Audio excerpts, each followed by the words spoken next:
Viewers, today we are going to learn about conditional sentences, जिसको हम उर्दू में शर्तिया फ़िक्रे बोलते हैं।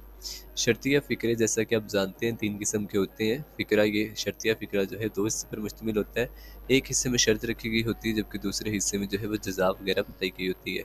एक हिस्सा इफ से शुरू होता है, दूसरा हिस्सा सादा होता है, एक हिस्सा शर्तिया होता है, दूसरा हिस्सा जज़ा का होता है। फर्स्ट टाइप हमारे पास देखें, फर्स्ट टाइप में आपके पास आपने बनाना किस तरह से है, इफ़ वाले हिस्से में प्रेजेंट डेफिनेट इस्तेमाल होता है और जो मशरूत हिस्सा है उसमें फ्यूचर इंडेफिनिट इस्तेमाल होता है। अगरचे उर्दू फ़िक़रात में दोनों हिस्सों में गा गे गे वगैरह आता है, लेकिन हम एक ही जुमले में 2 बार फ्यूचर इस्तेमाल नहीं कर सकते। ठीक है, तो स्ट्रक्चर इसका बनेगा इफ़, उसके बाद सब्जेक्ट लगाओगे, फिर उसके बाद वर्ब की पहली फॉर्म लगाओगे, फिर उसके बाद ऑब्जेक्ट आएगा, फिर आपके पास सब्जेक्ट आएगा, फिर विल शैल आएगा, फिर आपके पास वर्ब की फर्स्ट फॉर्म आएगी, फिर आपके पास ऑब्जेक्ट आएगा। ठीक है, अब जैसे कि हमारे पास यहाँ दिया गया, अगर वो मेहनत करेगा तो कामयाब हो जाएगा। अब आप देख सकते हो कि यहाँ दोनों जगह पर गा और गा लगा है, पर लेकिन जब इसकी हम इंग्लिश करेंगे तो एक हिस्से में प्रेजेंट डेफिनेट लगाएंगे और दूसरे हिस्से में फ्यूचर इंडेफिनेट लगाएंगे। अगर वो मेहनत करेगा तो कामयाब हो जाएगा, तो इसकी इंग्लिश होगी if he works hard he will succeed. ठीक है, यहाँ पर हमने प्रेजेंट डेफिनेट लगाया पहले हिस्से में, इफ़ वाले हिस्से में, और उससे अगले हिस्से में हमने फ्यूचर इंडेफिनेट को यूज़ किया। नेक्स्ट इसके कुछ हम एक्सरसाइज कर लेते हैं, ताकि जो है वो आपकी ग्रिप हो जाए कि आपने इसको बनाना किस तरह से है। अगर वो तकरीर करेगा तो लोग उसे नहीं सुनेंगे। अगर वो तकरीर करेगा, अब ये वाला हिस्सा शर्तिया है, तो if he makes a speech, तो लोग उसे नहीं सुनेंगे। तो जो नेक्स्ट वाला हिस्सा है उसको हम करेंगे future indefinite, people will not listen him.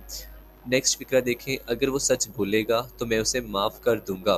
तो अब आप इसकी इंग्लिश किस तरह से बनाओगे कि आपके पास इफ़ वाला है, इफ़ वाले स्ट्रक्चर में आ गया if he speaks the truth. अब इस वाले हिस्से में आपने प्रेजेंट डेफिनेट लगाया, उससे अगले वाला जो हिस्सा है उसमें फ्यूचर डेफिनेट लगाओगे, तो मैं उसे माफ़ कर दूंगा, आई शैल फॉरगिव हिम।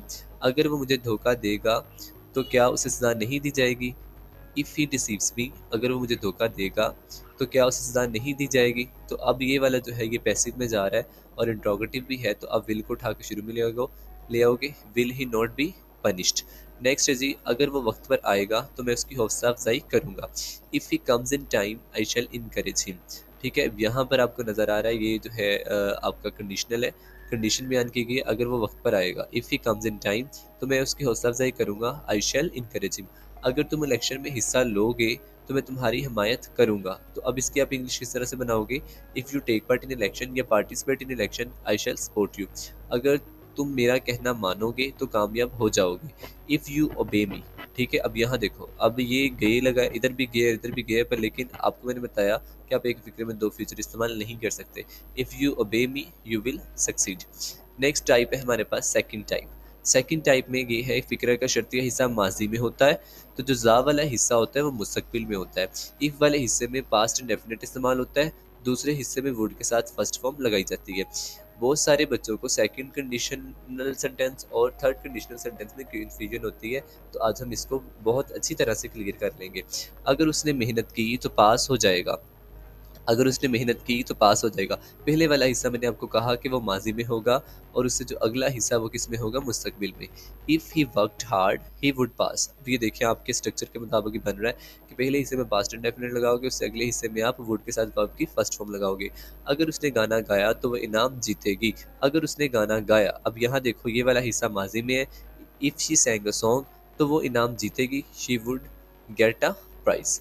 अगर तुमने मेरी मुखालफत की तो क्या मैं इलेक्शन हार जाऊंगा, if you opposed me, if you opposed me, अगर तुमने मेरी मुखालफत की तो क्या मैं इलेक्शन हार जाऊंगा। अब ये वाला हिस्सा इंट्रोगेटिव में है, तो इसकी बनेगी would I lose the elections.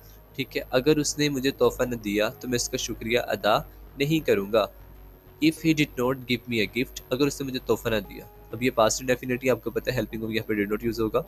If he did not give me a gift I would not पे थैंक हिम, पे थैंक टू हिम। अगर लोगों ने ताउन किया तो बदउनवानी ख़त्म हो जाएगी, इफ़ पीपल कोऑपरेटेड, अगर लोगों ने ताउन किया। अब ये जो है पास्ट में है, माजी में है, उससे अगले वाला हिस्सा फ्यूचर में है। ठीक है, मुस्तकबिल में, तो इसको हम सेकंड कंडीशन में करेंगे, if people cooperated corruption would come to an end. Next है जी हमारे पास थर्ड टाइप। थर्ड टाइप में उर्दू फ़िक्रात दोनों हिस्सों में ता ती ते वगैरह पर ख़त्म होते हैं। मतलब ये कि दोनों जो हैं वो माजी में होते हैं। ता ती ते पे आपको पता है जब कोई चीज़ ख़त्म हो, बड़ी गई, सब एक के आखिर पर बड़ी ये आ रहा है, एक आखिर पर छोटी ये आ रहा है, और एक के आखिर पर जो है अलिफ आ रहा है। तो ये माजी में ही है, पर लेकिन आपको मैंने निशानी बता दी कि जो है ये आखिर किस पे होंगे, ता ती या फिर ते पे। इसको बनाने का तरीका ये है, सबसे पहले आप इफ लगाओगे, फिर सब्जेक्ट आएगा, फिर हेड आएगा, फिर थर्ड फॉर्म आएगी वर्ब की, फिर उसके बाद फिर सब्जेक्ट आएगा, फिर वुड आएगा, कुड आ सकता है, माइट भी आ सकता है, फिर उसके बाद हैव आएगा, फिर थर्ड फॉर्म लगाओगे, फिर उसके बाद ऑब्जेक्ट लगाओगे।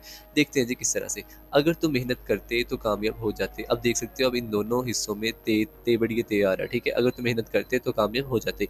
If you had worked hard you would have succeeded. अभी मैंने आपको बताया कि हैड के साथ थर्ड फॉर्म लगेगी, अगले वाले हिस्से में वुड हैव के साथ थर्ड फॉर्म लगेगी। अगर वो तेज दौड़ता तो दौड़ जीत जाता। अगर वो तेज दौड़ता तो दौड़ जीत जाता। दोनों हिस्सों में ताता आ रहा है, तो थर्ड कंडीशनल सेंटेंस है। If he had run fast he would have won the race. अगर वो मुझे रकम देता तो मैं कामयाब ना हो सकता। If he had not given me amount I could not have succeeded. ठीक है। अब यहाँ हो सकता था, तो यहाँ पर मैंने क्या लगा दिया, कुड। अगर तुम मेरी नसीहत पर अमल करते तो तुम मालदार होते। If you had acted upon my advice you would have been rich. अब यहाँ पर ये है कि अगर तो तुम मालदार होते। अब यहाँ पर कोई एक्शन नहीं है, जब कोई एक्शन नहीं आएगा तो फिर आप जो है वो वुड हैव बीन लगा सकते हो। अगर मैं अमीर होता तो तुम्हारी मदद करता। अब ये देखो, अब इसमें कोई ऐसी सिचुएशन है जिसमें अगर मैं अमीर होता, अब ये माजी में दोनों चीज़ें, तो आप इसको क्या करोगे, if I were rich I would have helped you. अब यहाँ पर जो है आप हैड बीइंग रिच भी लगा सकते हो, इफ़ आई वर रिच भी लगा सकते हो। इसी तरह का एक बहुत मशहूर फ़िक्र है, अगर मैं तुम्हारी जगह होता तो इसको माफ़ कर देता। यहाँ पर भी ता आ रहा है, यहाँ पर भी ता आ रहा है, पर लेकिन अब आपको पता है आई के साथ वाज़ लगता है। पर लेकिन ये ऐसी सिचुएशन है जिसमें आप आई के साथ क्या लगाओगे, वर लगाओगे।